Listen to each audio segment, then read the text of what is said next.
I'm talking today with Alyssa Hall and Reverend Vernon Walker about a program happening live on Zoom and being broadcast on our library's YouTube and Facebook channels. The program is called Preparing Quincy for Future Climate Impacts, and it's happening on Thursday, November 5th, starting at 7 o'clock. I hope you enjoy our conversation. I am talking today with Alyssa Hall from Quincy for Transformative Change and Reverend Vernon Walker from the Communities Responding to Extreme Weather. Thank both of you, Alyssa and Reverend Walker, for talking with me today about our program, about how Quincy can prepare for future climate impacts.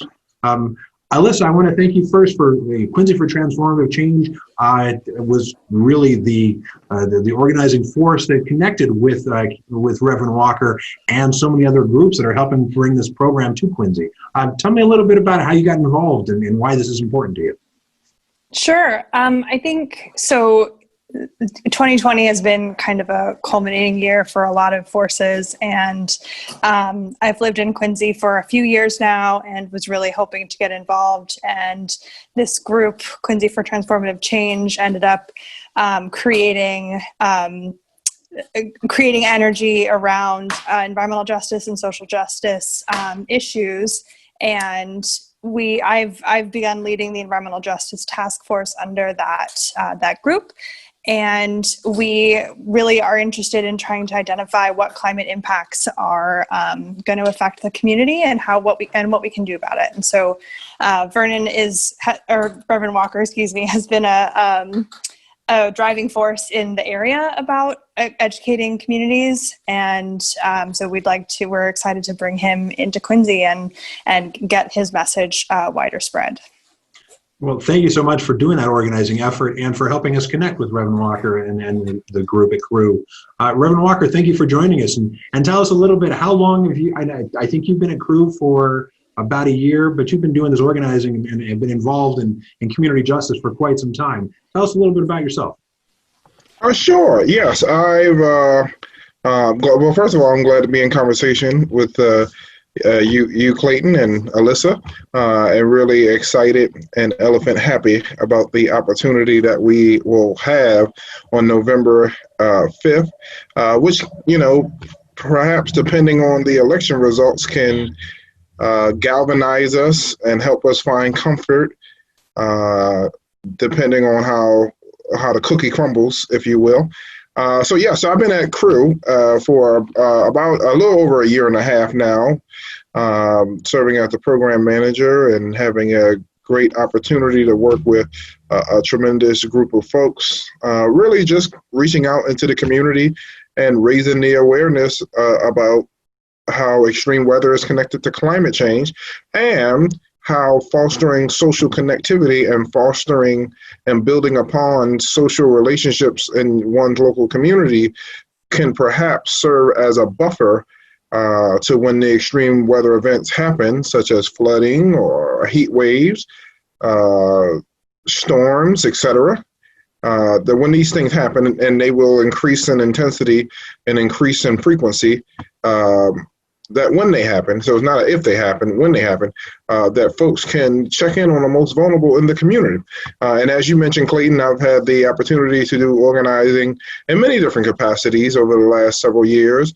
I have organized in issues related to social justice, issues related to racial justice, to economical justice, et cetera, and work and have worked in partnership with a lot of extraordinary organizations such as the Massachusetts Communities Action Network and others, the Poor People's Campaign, to help raise attention to these critical issues of social justice, of racial justice, of economical justice, of indigenous justice, and to be intentional to show people how they are interconnected.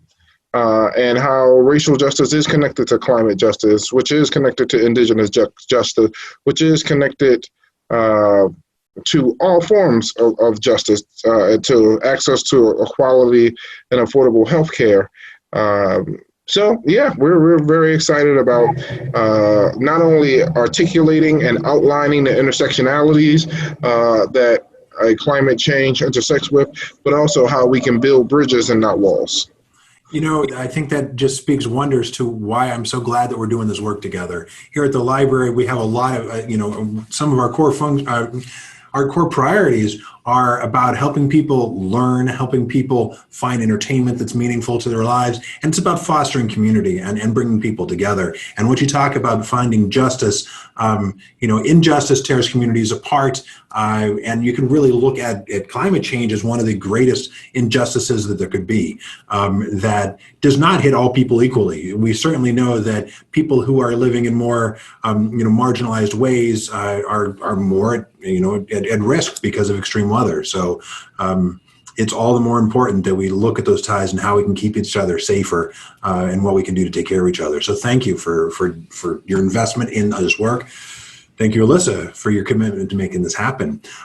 Reverend Walker, I know we have a couple of guest speakers that are going to be joining us for this program as well. And I wonder if you might say a couple of things just to let us know and let our viewers know who's going to be joining us. I think it's Dr. Karen Solomon and Dr. James Wright.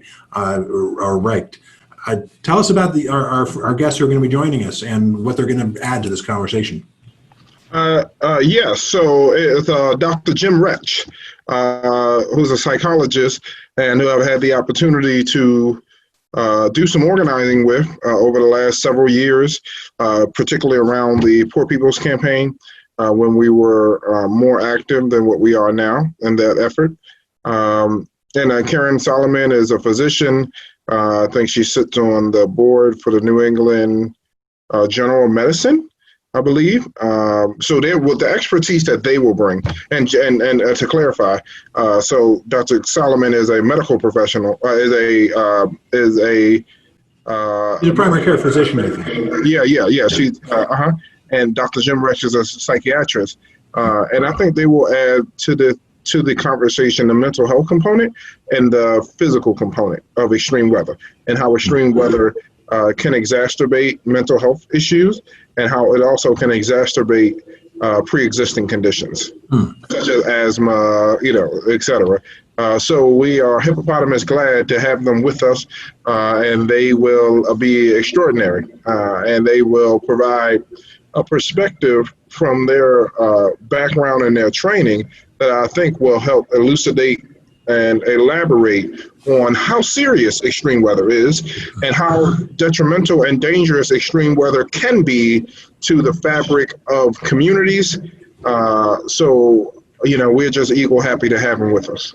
So it sounds like we're going to talk big. We're going to be talking about the world and climate change and some really large forces, but we're also going to be able to zero in on Quincy, on our local community, and then with these doctors' help, we're going to be able to look at very specific personal impacts and how it all ties together. That sounds like an awesome scope, and I'm very confident that in your very capable hands, we will be. This is just going to be an awesome conversation. So. I'm sure there's going to be a lot of future conversations that are going to be spurred. And so I'm really glad that Alyssa, we have your help, to figure out what are the next steps. How do we, mobilize from this so that we can take better care of each other? So I'm just so glad that we can do this. Obviously, yes. I'm not glad for the impacts of climate change, but I'm glad that we can get together to fight it together. So yes, it's power when we come together, and I'm grateful that I have the opportunity to work with Alyssa and you, Clayton, again, working together again. That's right. Again, we should give a shout out for the work that we did on Climate Prep Week. If people would like to go and see the videos, there were some amazing programs that came together to draw attention to so many of the different elements of what we're talking about. They can go and see them on the Crew website, on YouTube and Facebook channels for the library. I'm really glad to have been able to help and participate in that this year and in past years. It's definitely a rich relationship. Thank you. Oh yes, we're glad to work with you and all that you bring in the Thomas Crane Library. We're glad for the partnership, and we look forward to continuing to fostering and developing that relationship. So do I. Well, thank you both so much. I look forward to continuing this conversation and diving in a lot deeper when we talk about how to prepare Quincy for future climate impacts. Thank you. Absolutely. Looking forward to it. Sounds good. Smooth and cool. I hope you've enjoyed my conversation just now with Alyssa Hall and Reverend Vernon Walker. We were talking about a program that we're hosting on live on Zoom, and it'll be broadcast on YouTube and Facebook, happening on Thursday, November 5th at 7 o'clock.